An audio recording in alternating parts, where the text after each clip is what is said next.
Reform-run council set to put taxes up after Musk-style plan to slash spending fails. That's what they're doing in local government, and it's what they'd do to Britain. Ladies and gents, how are you doing? I'm going to be covering this today because obviously, the system's been set up to fail. You know this, I know this, people that watch this channel know this, people that actually pay attention know that the game's been rigged. And even if you wanted to hack and slash, you're physically incapable of doing it because of 25 years of lawfare. So I'm going to cover that quickly, but it would be remiss of me not to mention this after yesterday's video. This here picture paints 1,000 words. Watch this unpatriotic, self-loathing prick, Gary Neville, during the national anthem. Yeah, look at him there. Look at that little rat bastard there. I've heard his dad's a wrong 'un as well. There's a lot of skeletons in that family's closet that are worth digging up.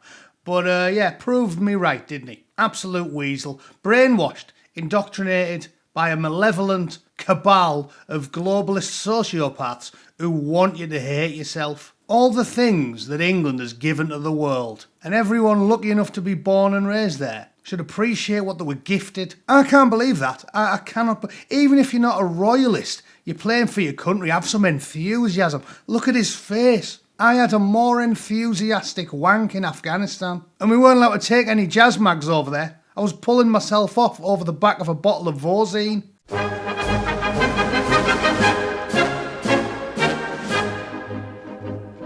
Thankfully, that's not the story today. Today I'm going to tell you why.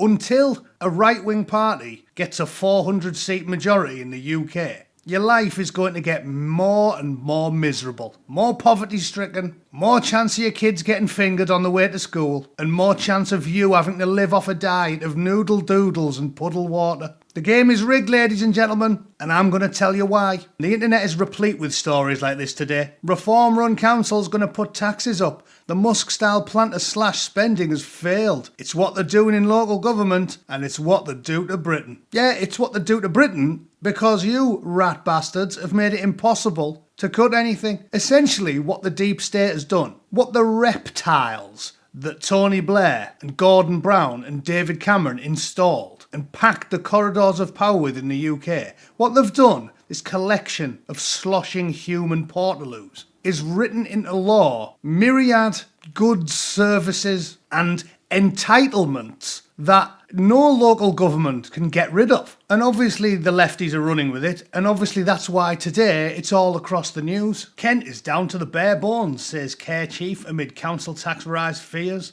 Nigel Farage's party ousted the Conservatives at Kent County Council with a promise to slash wasteful spending. So, you can't cut care? Yeah, care. Like all the people that need care in the UK. Yeah, they're all like Stephen Hawking, they can't move an inch, so they desperately need assistance from the state. No, they don't. 1 in 4 people in the UK is allegedly disabled. Oh, you know what? Let's not beat around the bush. They're not disabled. I don't need to say allegedly. I'm a YouTuber. They are not disabled. You know it. I know it. Anybody with a hole in their arse knows it. 1 in 4 people in the UK are definitely not disabled, or it wouldn't be called the UK. It'd be called Mong Island. And everywhere you walked, you'd be surrounded by Quasimodo lookalikes. If those numbers were true, they aren't. We all know they aren't. But if those numbers were true, you wouldn't be able to walk 10 yards without seeing a mutant. I don't even think it's 1 in 10. I think it's probably more about 1 in 20 people genuinely need care and assistance from the state. The rest of them are, just like the vast majority of people that have moved to the UK in the last 20 years, chancers and liars who are scamming builders and bricklayers and plumbers and window cleaners and bus drivers. If you work in a factory, you're getting the piss took out of you, ladies and gentlemen. I'm sure you already know, but that's why Reform are getting nowhere. I mean, that's just one example. Let's do a few more. Reform UK is set to hike council tax in Kent after claims its cost-cutting drive has failed. KCC is one of 10 in the country led by Nigel Farage's party, but efforts to save cash are said to have been unsuccessful. And why do you think that is? Diane Morton from Kent County Council said the local authority may be forced to hike council tax by the maximum amount. She said we've got more demand than ever and it's growing. Yeah, it is. Because everybody knows under a Labour government, it's party time. Walk into the doctors, tell them you have nightmares because you had a very bad childhood, and they will put you on disability. And you can spend the rest of your days drinking special brew, smoking Super Kings, and wanking yourself senseless without ever having to set foot in an office, a factory, or a building site. The Doge approach was introduced to boost savings at councils in England, including Kent, but the method, which was overseen by Reform's head of policy, Zia Yusuf, has not completed work in Kent due to tensions over unelected party members gaining access to sensitive council information, the FT reported. Council leader Lyndon Camarkin said Kent was a testbed for the party's national policies and the shop window through which everybody's going to see what a Reform government might look like. Everybody thought we'd come in and there were going to be these huge costs we could cut away, but there just aren't. Anthony Hook, leader of the Lib Dems in Kent, said during the election they said vote for us to fix asylum, and now they've discovered the county has no role in asylum and they won't be able to cut council tax. They came into power thinking they would find lots of ways to cut,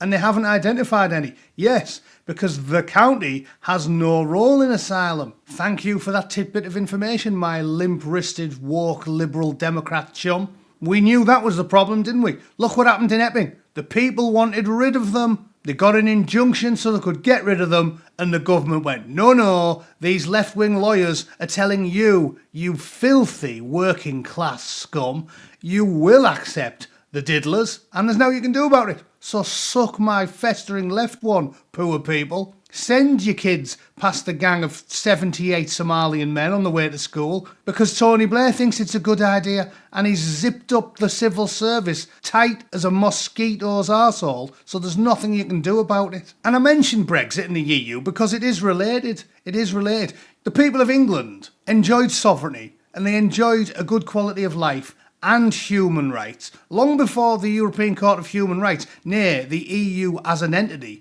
ever existed. The collection of globalist sociopaths and degenerate perverts that lord it over you are trying to convince you that members of the state kicking your front door in and rogering you with a prize-winning leak because they feel like it. They want to tell you that they invented the concept of that not happening. They didn't. And then to top it all off, we've got to deal with imbeciles like this. Look at this one on X. Hillsborough families, Good Friday Agreement, equal pay for women, right to join a union, freedom from discrimination and disabled people and ethnic minorities. It's a race to the bottom with the Tories. But it should also include a right to shelter and food too. Yeah. So this plank thinks if it wasn't for the EU, people in England would never have got any respect or right to life, or they'd be getting tortured willy-nilly, and everybody would own a slave. Yeah, it makes loads of sense. And you didn't get a right to a fair trial in England before the EU came along, no. And you used to get punished without the law, and you had no freedom of expression. Yeah, when the Beatles was singing songs, they weren't allowed to do that. That's why they were underground and nobody's ever heard of them. And then to top it all off, and they probably will, they will make shelter and food a human right, won't they? Because AOC's been barking about that in the United States. The only thing you've got freedom to is the freedom to pursue a good life. That's it. Dare I say that's why the Founding Fathers spoke and wrote the way they did. The freedom to pursue life, liberty and happiness.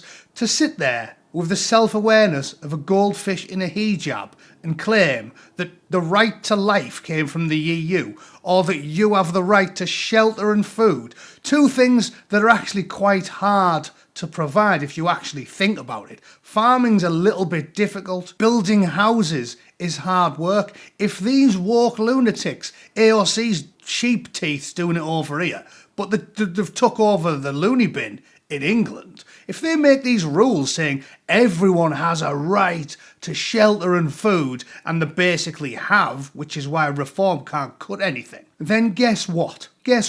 If everyone, even a random Somalian who breaks into the country illegally, if he has a right to shelter and food, guess what? You have to provide them with them, because it's the law. And guess what? Sandwiches don't make themselves, and carrots don't spring up from the concrete by themselves, and plumbers and joiners and bricklayers and window fitters, they need to build houses because they don't just build themselves, lads. So guess what happens then? Build the fucking house, scum. That's what happens. You'll be doing all the work, as usual. You'll be making the bread, and someone else will be rearing the animals, and someone else will be building the houses and laying the bricks and mixing the concrete, and it's all got to be done because it's the law, don't you know? It's the law. So you have to pay for it, and you have to grab the shovels. And anyone who breaks into the UK is guaranteed all of it. If you think this isn't lunacy, if you think this system isn't built to disenfranchise the masses and just give power to raving lunatics who want to lord it over you with an iron fist, I don't know what to tell you. The Euro-communist scum that run the EU and their allies in Whitehall and the Houses of Parliament and the civil service have stitched up the system so you can't make cuts because everything's guaranteed by the law. You can't make cuts. You can't save money, you can't lock the borders, you can't deport people. How many tens of thousands of cases has there been? How many? Or you can't deport the surprise sex enthusiast, his son likes chicken nuggets. Or you can't deport the mass murderer, he's got a cat. This is the world we're living in. It's by design, it's on purpose, and the only way it gets fixed is if enough people get angry about it and get active and force change. We need 400 right-wing people in Parliament to return sovereignty to the UK, rip up this fictional rule book, and then retroactively, honestly, I do it retroactively, we've got the names and addresses of every single scumbag, killer, burglar, surprise sex enthusiast, kiddie fiddler. We've got the names and addresses of all of them. Every single one that used European Court of Human Rights legislation. It's the law, or you have to obey the law to avoid getting deported and threw out on their arse because they violate women and children and inflict violence and misery on law-abiding people, and they use the lawfare to avoid it. A sovereign UK could sling every single one of them out on their arses. But until enough people get pissed off about it, to put people with a spinal column in Parliament, to rip up the rule books and get started from day dot, it'll never happen. So I'm very, very cynical of Richard Tice and the like, but that's just my opinion. That's just my opinion. If you think I'm totally unreasonable, and if your son likes chicken nuggets, you should be allowed to go and, I don't know, kick the local lollipop lady to death outside of primary school. You let me know in the comments, okay, ladies and gentlemen? Because I love reading the delusional ramblings of the Guardian readers. Okay, thanks for tuning in, everyone. I'll see you all tomorrow. As usual, let me know what you think down below. And thanks for tuning in. Toodle pip. Cheers.